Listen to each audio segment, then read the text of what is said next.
हमारी एक बात सुनिए, कई लोग पूछते हैं कि बच्चों को हम आध्यात्म पथ पर कैसे लेके आए, महाराज जी हम बच्चों को कैसे भक्ति भाव सिखाएं।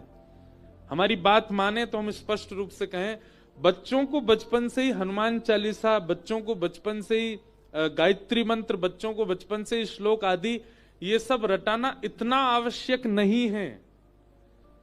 बच्चों को बचपन से सबसे पहले माता पिता अपने पैर छुवाना सिखाएं, अपनी सेवा करवाना सिखाएं, दादा दादी नाना नानी इनके चरण दबाओ। जैसे ही बच्चे 5-6 साल के हो जाते हैं, रात में स्वयं बैठाओ अपने कमरे में और कहो पैर दबाओ, हमारे दबाओ, सेवा करवाओ। माता पिता और घर के श्रेष्ठ जनों का यदि वो बालक सेवक बन गया बचपन से, तो आध्यात्मिक वो अपने आप बन जाएगा एक उम्र में आके। हमने उनको बड़े जनों की, गुरुजनों की सेवा नहीं सिखाई, सीधे उनको भगवान का भगवान से पहले माता पिता गुरु के सेवक तो बने हुए।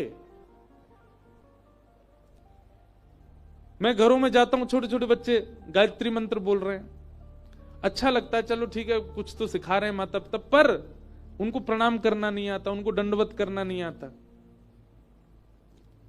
सबसे पहले मातृपितृ भक्त बनाओ बालकों को, भगवत भक्त वो अपने आप बन जाएगा। जो मातृपितृ भक्त नहीं है वो भगवत भक्त कभी नहीं बन सकता। अपनी सेवा सिखाओ। प्रहलाद जी महाराज के चरित्र में आता है कि हिरण्यकश्यप ने क्या नहीं किया, हर तरीके से मारने का प्रयास किया प्रहलाद जी को, पर प्रहलाद जी फिर भी जब भी अपने पिता के सामने जाते सिर रख के प्रणाम करते थे। और यही उनकी भक्ति थी कि इस भजन के प्रताप से मातृ पितृ में कभी दोष नहीं देखा प्रहलाद जी ने। पिताजी भले ही ठाकुर जी को कितनी भी गालियां देते थे, पर फिर भी वो यही भाव से देखते थे, ये मेरे गुरु हैं, ये मेरे पिता हैं, इन्होंने, इनकी कृपा नहीं होती तो मैं कैसे आता जीवन इस संसार में। और यही भक्ति उनकी प्रधान थी, जिसके कारण श्री नृसिंह भगवान प्रकट हुए, क्योंकि उन्होंने कभी पिता को हीन दृष्टि से नहीं देखा।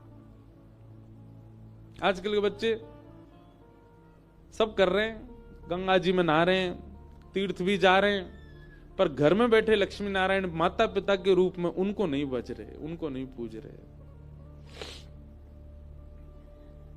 हम तो बच्चों से कहेंगे कभी कभी ना छुट्टी हुआ करे, घर में कुछ कोई आना जाना नहीं, कहीं माता पिता का ही श्रृंगार करो, उन्हीं की पत्रावली बना दो, उन्हीं कोई लक्ष्मी नारायण मान के उन्हीं की सेवा करो।